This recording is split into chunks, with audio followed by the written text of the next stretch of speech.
moi, je suis moins à l'aise que Rabi, donc j'ai écrit ce que je vais dire. Je vais commencer par une citation d'un migrant rencontré à Jaurès, qui s'appelle Des Actes, qui a dit « Paris, pour nous, est aussi terrible que l'Afghanistan. À la seule différence qu'ici, le gouvernement nous tue à petit feu et jour après jour. En Afghanistan, ils tiraient et nous tuaient en une seconde à peine. Ici, ils mourront chaque jour. Les pires nous traitent comme des terroristes. Tous nous nomment réfugiés. Je n'aime pas ça. Je ne veux pas être uniquement un réfugié. » L'état de guerre aux migrants précédait l'instauration de l'état d'urgence, justifié par la guerre contre le terrorisme, et il y avait déjà un rejet des migrants avant les attentats en réponse à la guerre. Et la dite guerre au terrorisme a servi de justification et a permis d'accentuer et de légitimer les actes racistes d'État. Sinon, on parle d'actes racistes d'État, c'est qu'on estime que les principales menaces qui pèsent sur les exilés ne viennent pas de l'extrême droite, mais du gouvernement, des préfectures, de l'OFPRA, de la mairie de Paris, d'associations para-institutionnelles comme France Terre d'Asile, dont on vous appelle et on vous enjoint à dire France Trottoir d'Asile dorénavant, vu le rapport, vu ce qui se passe dans les campements d'eau. Il y en a eu plus d'une trentaine. Pourquoi acte raciste d'État? Parce que c'est l'État français qui, en 5 mois, a raflé 30 fois dans les rues en plein Paris en plein jour, qui a raflé encore lundi dernier à Saint-Denis, avenue du président Wilson, où actuellement 500 personnes dorment à la rue. C'est les pouvoirs publics qui ont détruit le bidonville de Rome à Porte de Clignancourt, qui plus tard, destruction qui plus tard sera déclarée comme illégale. C'est l'État belge qui, il y a 10 jours, via son secrétariat à l'asile et à la migration, refusait de donner des visas à une famille syrienne en dépit de 2 condamnations juridiques. C'est la France qui applique un droit d'asile supposément inconditionnel, mais qui bizarrement colle beaucoup avec sa politique étrangère, c'est ce qui fait que 85% des Tchadiens sont députés de l'asile. Et là, on touche à un point essentiel, à notre avis, qui aussi devrait nous interroger sur les façons de lutter, qui est que les autorités, quand on parle de migrants, d'étrangers, elles agissent régulièrement dans l'illégalité, régulièrement en marge du droit, et même les condamnations ne changent pas grand-chose, et que même ce droit-là, qui est déjà un droit d'exception, se renforce de dispositifs extraordinaires. J'en veux pour preuve l'émergence de catégories juridiques qui font froid dans le dos. On parle aujourd'hui de centres d'accueil et d'orientation spécifiquement pour migrants, de CAO pour mineurs, qui sont déjà dérogatoires, par exemple, au Code de l'action sociale. Il y a aussi une dimension européenne à ça. L'intervenante précédente en a parlé. Parce que c'est les États européens qui ont fait le règlement de Dublin, qui emprisonnent les exilés dans des pays où on leur prend les empreintes, parfois en les électrocutant. C'est à l'Union européenne qu'on doit l'abominable accord sur la Turquie qui permet de s'échanger des hommes et des femmes comme si c'était des colis. Et comme l'a dit l'intervenante précédente, cet accord de Turquie s'est doublé d'accord avec le gouvernement soudanais en avril dernier et en octobre avec le gouvernement afghan qui conditionnait des aides financières au fait de pouvoir expulser des demandeurs d'asile en nombre illimité du sol européen. Concrètement, nous, on en a expérimenté les conséquences avec les personnes aux côtés desquelles on lutte. Jeudi dernier, 34 Afghans ont quitté l'Allemagne pour Kaboul. Le 10 novembre dernier, Roman, un demandeur d'asile afghan, qui avait été arrêté à la préfecture du Val d'Oise alors qu'il venait renouveler son récépissé, a été placé en centre de rétention à Comini-Lanao. Il a été expulsé après 41 jours de rétention en Norvège, qu'il a renvoyé en Afghanistan 2 jours plus tard, en dépit de son état psychologique extrêmement difficile. Ces déportations sont au péril de la vie des personnes. On a l'exemple d'un Soudanais qui est mort dès son arrivée à Khartoum, alors qu'il venait d'être expulsé d'Israël. Baker, un Soudanais qu'on suivait, qu'on a suivi aussi un petit peu avec des gens d'Amnesty International, qui était enfermé à Vincennes, a été expulsé le 2 décembre dernier, et aujourd'hui en prison. Il a été mis en prison à son arrivée à l'aéroport. Et on suit actuellement un autre exilé qui s'appelle Tirab, qui après avoir refusé d'être emmené au consulat soudanais, qui devait autoriser sa déportation, a été placé, lui, carrément en prison, à Fresnes. le fait d'analyser l'enfermement, les expulsions vers les pays en guerre, des dictatures, alors que nos gouvernements, la Commission européenne, mettent en place des accords avec ces pays ou avec des pays tiers pour qu'ils empêchent les exilés qui fuient d'atteindre l'Europe, traduit quelque chose.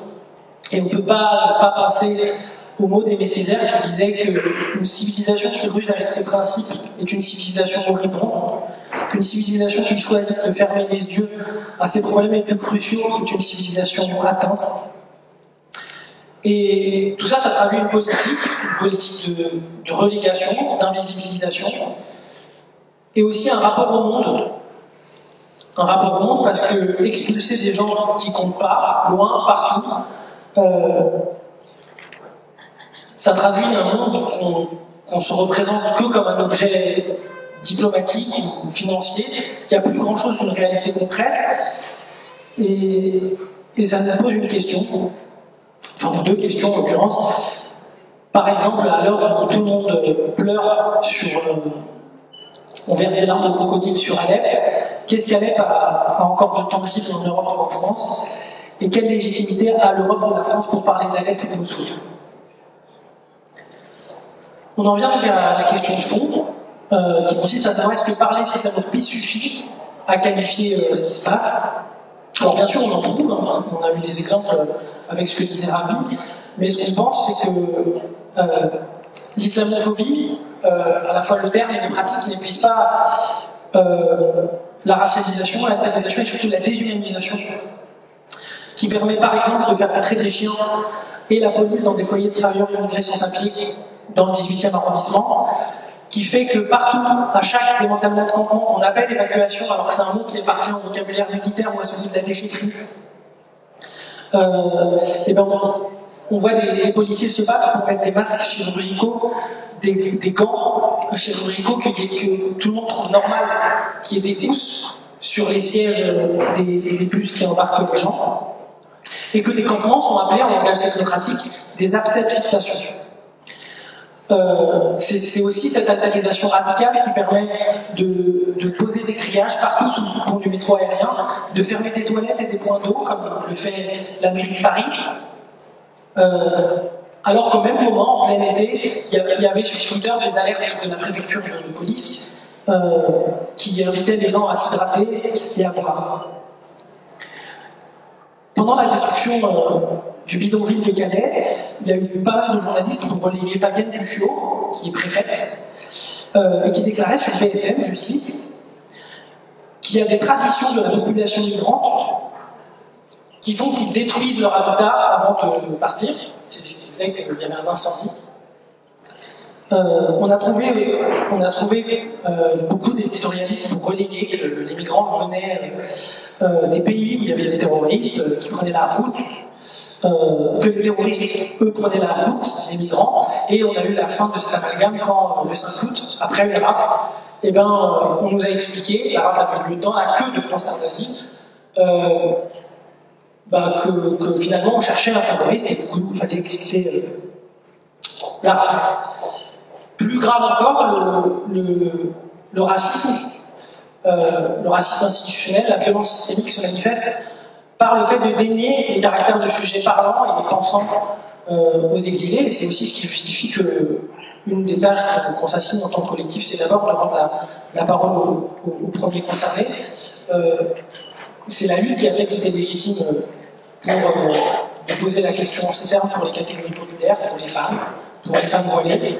Il n'y a pas de raison de ne pas se poser la même question pour les exilés. Elle se traduit tellement, cette silencisation, elle se traduit pratiquement par le fait aussi que, par exemple, quand des migrants organisent une manifestation, c'est pas possible qu'ils en aient pris l'initiative.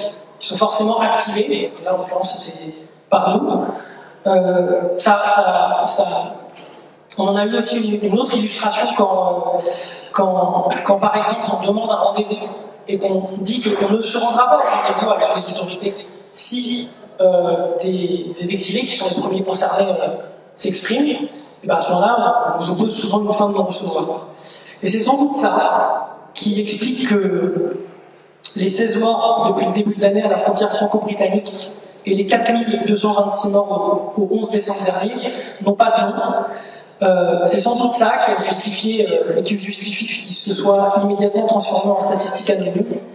Et peut-être qu'il l'était déjà même avant de mourir, quand on réemploie et qu'on accepte, y compris dans des discours qui se veulent émancipateurs, les mots de crise, d'afflux ou d'appel d'air. Le lendemain des attentats de novembre, il a été impossible pour les migrants de se regrouper pour être visibles, et donc beaucoup ont dû se cacher aux abords de Paris, dans des squats, sur des terrains de basket, dans des tunnels à Bocouny.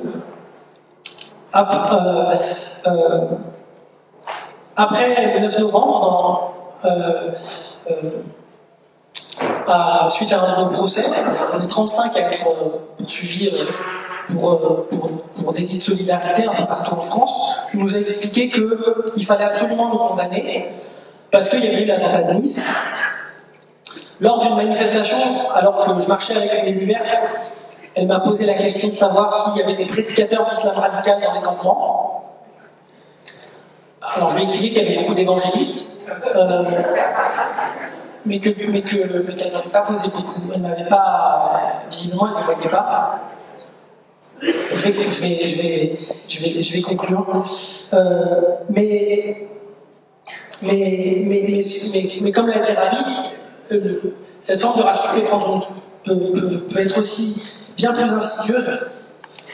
Et elle s'est traduite concrètement par le fait que dans l'Ovra, institution laïque, on a demandé à Ibrahim, un Afghan, le chiite, de prier pour vérifier qu'il était vraiment chiite.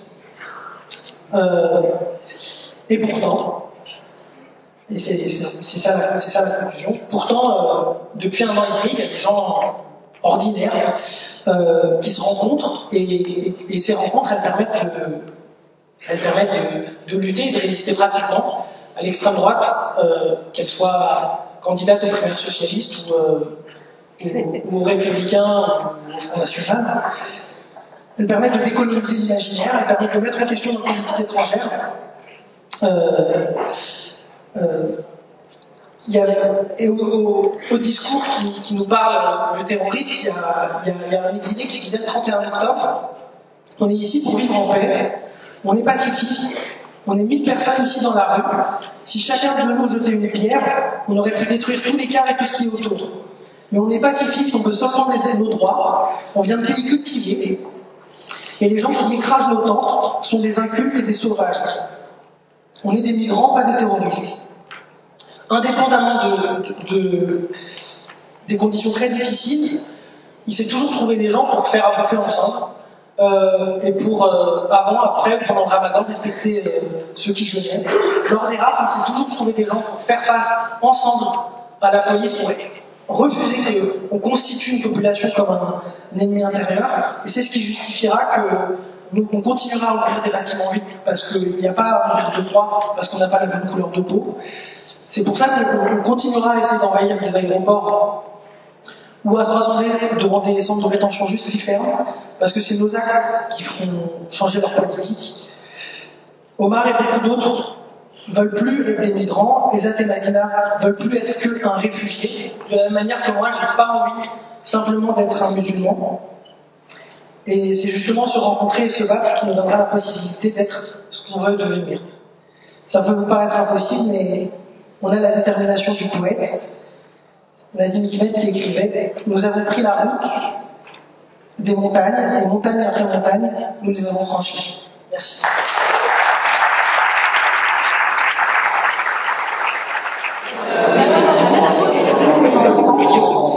Vraiment,